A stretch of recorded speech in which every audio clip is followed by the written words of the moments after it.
இன்னும் சாப்பிட்லையா? இப்போ சாப்பிடுவீங்க. ஒரு அட்டகாசமான புதினா சட்னி எப்படி செய்யலான்னு பார்க்கலாம் வாங்க.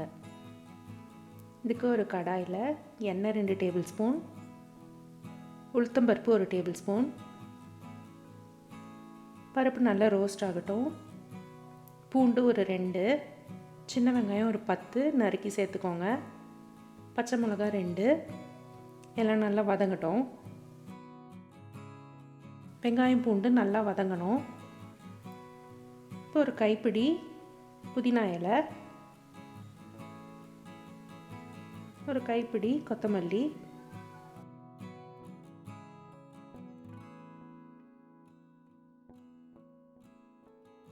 எல்லாம் நல்லா வதக்கி விடுங்க. புளி ஒரு சின்ன நெல்லிக்காய் சைஸ். இப்போ இதெல்லாம் நல்லா வெந்து சுருங்கி அதோட பச்சை ஸ்மெல்லாம் போகிற வரைக்கும் வதக்குங்க.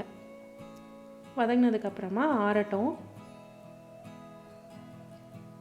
துருவின தேங்காய் 1 கப் மிக்ஸி ஜாரில் சேர்த்துக்கிறேன். நல்லா ஆறுனதுக்கப்புறம் நம்ம புதினா கொத்தமல்லி இதில் சேர்த்துக்கலாம். ஃபஸ்ட்டு இதிலே நல்லா கலந்து விடுங்க. உப்பு ஒரு 3/4 டீஸ்பூன், டேஸ்ட் பார்த்துட்டு தேவைன்னா சேர்த்துக்கோங்க. ஃபஸ்ட்டு தண்ணி சேர்த்தாமல் அரைச்சி எடுத்துக்கலாம். தண்ணி ஒரு 3/4 கப் சேர்த்துக்கிறேன். நல்லா இந்த மாதிரி குருணையாக அரைச்சி எடுத்துக்கோங்க. இதை தாளிக்காமல் அப்படியே கூட சாப்பிடலாம். ஆனால் தாளித்தாதான் அந்த ஒரு ரோஸ்ட் ஸ்மெல் சட்னிக்கு ரொம்ப நல்லாயிருக்கும்.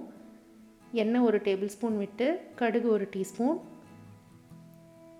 கடலைப்பருப்பு 1 டீஸ்பூன், பெருங்காயம் ஒரு பிஞ்ச், காஞ்ச மிளகா ஒரு 4லேருந்து 5,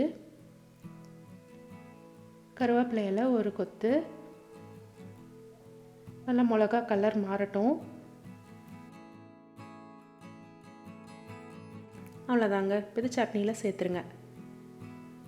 சூப்பரான கொத்தமல்லி புதினா சட்னி தயார். இது நீங்கள் தோசை, இட்லிக்கு, சாப்பாட்டுக்கு கூட வச்சு சாப்பிடலாம்.